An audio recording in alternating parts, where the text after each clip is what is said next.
Hello everyone, this is Suvarna and welcome to my YouTube channel medical destination. So इस channel पर मैं अलग अलग health related disease condition explain करती हूँ। तो आज हम लोग डिस्कस करने वाले हैं डिसेप्निया। डिसेप्निया ये एक मेडिकल टर्म है। डिसेप्निया यानी कि शॉर्टनेस ऑफ ब्रीथ, सांस लेने के लिए दिक्कत होती है। क्यों लोगों को ऐसा एक्सपीरियंस होता है कि मुझे सांस लेने के लिए प्रॉब्लम हो रही है? तो आज हम लोग इस वीडियो में डिस्कस करने वाले हैं कि डिसेप्निया यानी कि शॉर्टनेस ऑफ ब्रीथिंग के कॉजेस क्या है, कॉजेस यानी कि कारण क्या है, देन इसके सिम्टम्स क्या है, सिम्टम्स यानी कि लक्षण क्या है, देन हम लोग हॉस्पिटल में जाते हैं तो डॉक्टर क्या इन्वेस्टिगेशन एडवाइस करते हैं, क्या ट्रीटमेंट एडवाइस करते हैं, और हम लोग घर पे कैसे प्रिवेंशन ले सकते हैं। इसकी पूरी जानकारी आज मैं इस वीडियो में देने वाली हूँ, तो ये वीडियो एंड तक जरूर देखना। डिसेप्निया यानी कि शॉर्टनेस ऑफ ब्रीथ, हमारे शरीर को जितना ऑक्सीजन चाहिए उतना नहीं मिल पाता है, तो इस कंडीशन को हम लोग डिसेप्निया बोलते हैं। और ये शॉर्टनेस ऑफ ब्रीथ के बहुत सारे कॉजेस है, कॉजेस यानी कि कारण है। तो अभी हम लोग डिस्कस करने वाले हैं कि डिसेप्निया के कॉजेस क्या है, कॉजेस यानी कि कारण क्या है। तो फर्स्ट है अस्थमा। अगर आप लोगों को अस्थमा की बीमारी रहेगी तो ये प्रॉब्लम दिखने के लिए मिलता है। आप लोगों ने देखा ही रहेगा कि जिस पर्सन को अस्थमा की बीमारी है तो वो पर्सन कंटिन्यू इनहेलर यूज करते हैं। देन सेकेंड है न्यूमोनिया। न्यूमोनिया के वजह से भी हम लोगों को ब्रीथिंग डिफिकल्टी होती है, यानी कि सांस लेने के लिए दिक्कत होती है। क्यों होती है? क्योंकि न्यूमोनिया में हमारे लंग्स में जो एयर सैग है तो ये एयर सैग ब्लॉकेज हो जाते हैं इन्फेक्शन के वजह से, और समटाइम हमारे बोथ लंग्स में फ्लूइड जमा होता है। तो फ्लूइड के वजह से हम लोग अच्छे से ब्रीथ नहीं ले पाते हैं। इस वजह से हम लोगों को ये डिसेप्निया होता है। डिसेप्निया यानी कि shortness of breath. Then third है एंजाइटी। एंजाइटी के वजह से भी हम लोगों को ब्रीथिंग डिफिकल्टी होती है। एंजाइटी के वजह से क्यों होती है? क्योंकि हम लोगों को नर्वसनेस आता है, और नर्वसनेस के टाइम में हमारी जो हार्ट बीट है तो हार्ट बीट समटाइम इंक्रीज हो जाते हैं और समटाइम डिक्रीज हो जाते हैं। इस वजह से हम लोगों को ये ब्रीथिंग डिफिकल्टी होती है। देन फोर्थ है एलर्जिक रिएक्शन। अगर आप लोगों को किसी डस्ट की या केमिकल की एलर्जी रहेगी या सब मेडिसिन की एलर्जी रहेगी तो ये एलर्जी के वजह से भी हम लोगों को ब्रीथिंग डिफिकल्टी होती है। देन फिफ्थ है जिस पर्सन को एनीमिया का प्रॉब्लम रहेगा। एनीमिया में क्या होता है तो हमारा जो हीमोग्लोबिन है ये हीमोग्लोबिन बहुत ही कम रहता है, समटाइम 6 रहता है या समटाइम 50 रहता है और 5 के नीचे भी रहता है। तो लो हीमोग्लोबिन के वजह से हमारे शरीर में जो आरबीसी है, आरबीसी यानी कि जो रेड ब्लड सेल्स है, तो ये रेड ब्लड सेल्स डिस्ट्रॉय हो जाते हैं, कम हो जाते हैं। इस वजह से हमारे शरीर में जो टिश्यू है तो ये टिश्यू को अच्छे से न्यूट्रिशन और ऑक्सीजन नहीं मिल पाता है और हम लोगों को ये डिसेप्निया होने का चांसेस रहता है। देन 6 है जो छोटे छोटे बच्चे हैं, तो ये छोटे छोटे बच्चे एक्सीडेंटली कुछ भी चीज नोज में इनहेल करते हैं और इस वजह से ब्रीथिंग डिफिकल्टी होती है। देन है जो लोग केमिकल फैक्ट्री में काम करते हैं या मैकेनिकल है, तो इस वजह से जो डेंजर केमिकल है वो हम लोग इनहेल करते हैं और हमारे लंग्स को इन्फेक्शन हो जाता है, तो इस वजह से भी हम लोगों को ब्रीथिंग डिफिकल्टी होती है।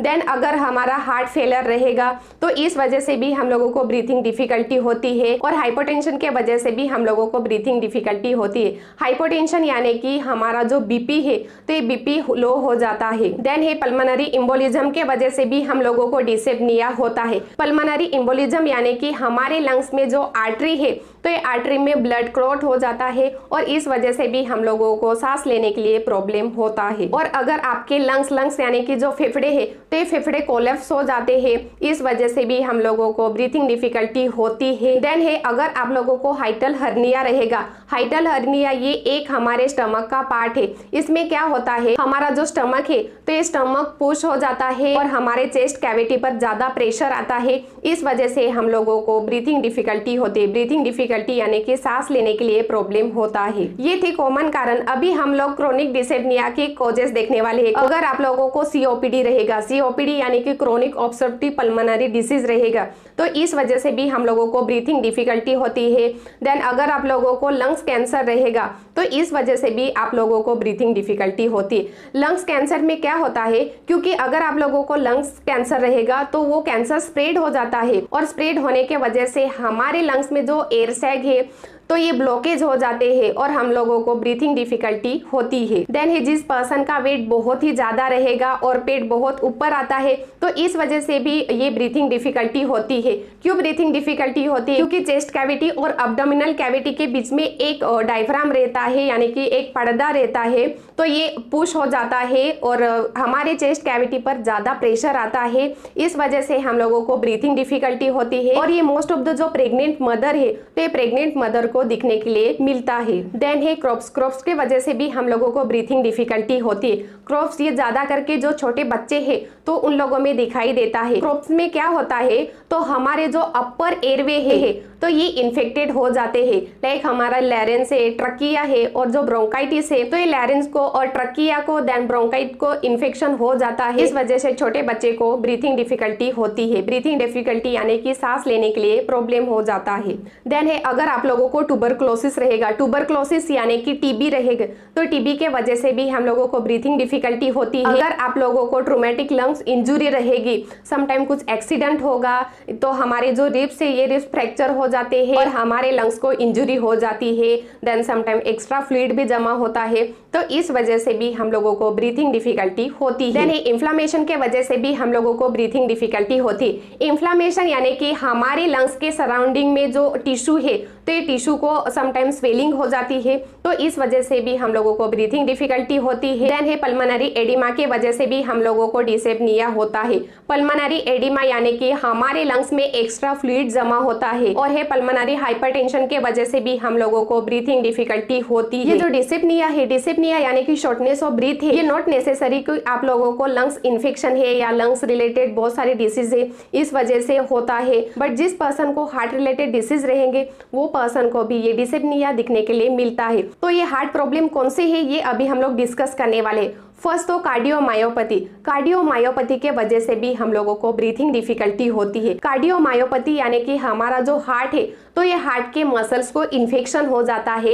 ये इन्फेक्शन के वजह से हम लोगों को ब्रीथिंग डिफिकल्टी होती है। और अगर आप लोगों को आर्टेरियल फिब्रिलेशन रहेगा, आर्टेरियल फिब्रिलेशन यानी कि हमारे हार्ट को पुअर ब्लड फ्लो होता है, इस वजह से हमारा जो हार्ट बीट है तो ये हार्ट बीट समटाइम इनरेगुलर रहते हैं और समटाइम बहुत इंक्रीज हो जाते हैं और समटाइम हमारे जो हार्ट रेट है तो ये हार्ट रेट बहुत कम हो जाते हैं। देन लास्ट है पेरिकार्डाइटिस के वजह से भी हम लोगों को डिस्पनिया होता है। हमारे हार्ट को टोटल 3 लेयर्स है। फर्स्ट तो पेरिकार्डियम, देन जो मिडल लेयर है तो उसको हम लोग मायोकार्डियम बोलते हैं और जो इनर लेयर है तो इनर लेयर को हम लोग एंडोकार्डियम बोलते हैं। तो जो फर्स्ट आउटर लेयर है ये आउटर लेयर को इन्फेक्शन हो जाता है, पेरिकार्डाइटिस यानी कि इन्फेक्शन हो जाता है तो ये इन्फेक्शन के वजह से हम लोगों को ब्रीथिंग डिफिकल्टी होती। ब्रीथिंग डिफिकल्टी यानी कि सांस लेने के लिए प्रॉब्लम होता है। तो ये थे डिस्पनिया के कॉजेस यानी कि कारण। अभी हम लोग डिस्कस करने वाले हैं कि डिस्पनिया के सिम्टम्स क्या है। सिम्टम्स यानी कि लक्षण क्या है। ब्रीथिंग डिफिकल्टी होती है, डिस्पनिया यानी कि हम लोगों को सांस लेने के लिए प्रॉब्लम होता है। देन सेकेंड है बहुत सफोकेटेड होता है और हमारा जो चेस्ट का एरिया है तो ये थोड़ा टाइटनेस हो जाता है। देन चेस्ट पेन भी होता है और हमारे जो हार्ट बीट है तो ये हार्ट बीट समटाइम बहुत इंक्रीज हो जाते हैं और समटाइम बहुत लो हो जाते हैं। हार्ट पाल्पिटेशन होता है और स्वीजिंग साउंड आता है। देन कफ भी होते हैं, कफ यानी कि खांसी होती है। नोशिया हो जाता है, नोशिया यानी कि उल्टी जैसी होती है और किसी किसी पर्सन को फीवर भी आता है। फीवर यानी कि बुखार आता है, बहुत ठंड लगती है। इन्फेक्शन की वजह से इन लोगों को फीवर आता है। और जो फीट और एंकल्स है तो ये फीट और एंकल्स को स्वेलिंग भी हो जाती है। क्यों स्वेलिंग हो जाती है? क्योंकि अच्छे से ऑक्सीजन नहीं मिल पाता, इस वजह से स्वेलिंग होती है। स्वेलिंग यानी कि सूजन होती है। जब भी हम लोग लाइट डाउन करते हैं, लाइट डाउन यानी कि जब सोते हैं तो हम लोगों को ब्रीथिंग डिफिकल्टी होती है। तो ये थे डिस्पनिया के सिम्टम्स यानी कि लक्षण। अगर आपको इसमें से कौन सा भी लक्षण दिखाई देता है तो इमीडिएटली डॉक्टर के पास जाके दिखाना बहुत जरूरी है क्योंकि ये एक लाइफ थ्रेटनिंग कंडीशन भी हो सकती है। अभी हम लोग डिस्कस करने वाले हैं कि डॉक्टर क्या इन्वेस्टिगेशन एडवाइस करते। फर्स्ट तो फिजिकल एग्जामिनेशन चेक करते। आपको बहुत ब्रीथिंग डिफिकल्टी हो रही है यानी कि सांस लेने के लिए प्रॉब्लम होते हैं तो doctor immediately oxygen level check करते हैं। देन नेजल थ्रू या माउथ थ्रू ऑक्सीजन स्टार्ट करते हैं। चेस्ट एक्सरे एडवाइस करते। चेस्ट एक्सरे क्यों एडवाइस करते? क्योंकि हमारे लंग्स में कुछ इन्फेक्शन है क्या तो ये चेक करने के लिए डॉक्टर चेस्ट एक्सरे भी एडवाइस करते। सीटी स्कैन भी एडवाइस करते। सीटी स्कैन क्यों एडवाइस करते? क्योंकि सीटी स्कैन में पूरा क्लियर दिखता है लंग्स को कुछ इन्फेक्शन है क्या या कितना इन्फेक्शन स्प्रेड हुआ है, एक ही लंग्स में है या बोथ लंग्स में है, अदरवाइज लंग्स में फ्लूइड जमा है क्या, ये सब सीटी स्कैन में चेक करते हैं। देन डॉक्टर ईसीजी भी एडवाइस करते। ईसीजी क्यों एडवाइस करते हैं? क्योंकि क्योंकि हमारे हार्ट को कुछ प्रॉब्लम तो नहीं है ना, यानी कि हार्ट अटैक के कुछ साइंस तो नहीं है ना। ये चेक करने के लिए डॉक्टर ईसीजी भी एडवाइस करते हैं, सम ब्लड इन्वेस्टिगेशन भी एडवाइस करते हैं, देन स्पायरोमेट्री टेस्ट भी एडवाइस करते हैं। स्पायरोमेट्री टेस्ट में डॉक्टर क्या करते हैं तो एयर फ्लो मेजर करते हैं और हमारे लंग्स की कैपेसिटी कितनी है ये सब चेक करते हैं। According to patient condition wise वो पर्सन को डॉक्टर इन्वेस्टिगेशन एडवाइस करते। अभी हम लोग डिस्कस करने वाले हैं कि डॉक्टर क्या ट्रीटमेंट एडवाइस करते हैं। फर्स्ट तो पेशेंट को स्टेबल करते हैं। पेशेंट को बहुत ब्रीथिंग डिफिकल्टी है तो इमीडिएटली ऑक्सीजन स्टार्ट करते हैं। अगर पेशेंट को अस्थमा और सीओपीडी रहेगा, सीओपीडी यानी कि क्रोनिक ऑब्स्ट्रक्टिव पल्मोनरी डिसीज रहेगा, तो डॉक्टर ब्रोंकोडाइलेटर इनहेलर स्टार्ट करते हैं। Steroid injection otherwise steroid medicine भी स्टार्ट करते हैं। ये स्टेरॉइड क्यों स्टार्ट करते हैं? क्योंकि हम लोगों को जो ब्रीथिंग डिफिकल्टी हो रही है तो ये कम करने के लिए डॉक्टर स्टेरॉइड भी एडवाइस करते हैं। और पेशेंट को कुछ इन्फेक्शन रहेगा लाइक बैक्टीरियल न्यूमोनिया रहेगा तो डॉक्टर एंटीबायोटिक मेडिसिन स्टार्ट करते हैं। देन लंग्स एक्सरसाइज के लिए फिजियोथेरेपी को रेफरेंस देते हैं। देन पेशेंट की कंडीशन बहुत ही क्रिटिकल रहेगी तो पेशेंट को वेंटिलेटर पर भी रखते हैं। तो according to patient condition wise वो पर्सन को डॉक्टर ट्रीटमेंट स्टार्ट करते हैं। अभी लास्ट हम लोग डिस्कस करने वाले हैं प्रिवेंशन। प्रिवेंशन में जो लोग ज्यादा स्मोकिंग करते हैं तो वो स्मोकिंग अवॉइड करना बहुत जरूरी है। और जिस एरिया में केमिकल पोल्यूशन रहेगा, अदरवाइज जो लोग काम करते हैं, वर्कर है, फैक्ट्री में काम करते हैं या मैकेनिकल है, तो वो पर्सन ने मास्क यूज करना बहुत जरूरी है। अगर आप लोग फेस मास्क यूज नहीं करेंगे तो जो भी डेंजरस केमिकल है वो हम लोग इनहेल करते हैं और वो लंग्स में जाता है। देन लंग्स में इन्फेक्शन होता है। देन जो लोग ज्यादा स्ट्रेस लेते हैं तो वो स्ट्रेस अवॉइड करना बहुत जरूरी है। डेली एक्सरसाइज करना बहुत जरूरी है। देन लंग्स एक्सरसाइज भी करना बहुत जरूरी है। जितना आप लोगों को पॉसिबल है उतना हेल्दी फूड लेना बहुत जरूरी है। अच्छे से पानी पीना है। अगर आप लोगों का वेट बहुत ही ज्यादा है तो वो वेट कम करना बहुत जरूरी है आपके हेल्थ के लिए।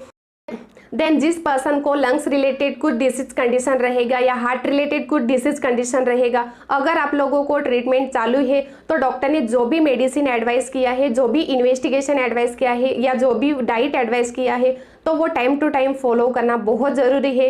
अगर आप लोगों को कुछ भी प्रॉब्लम होता है तो इमीडिएटली डॉक्टर के पास जाके डॉक्टर को दिखाना बहुत जरूरी है।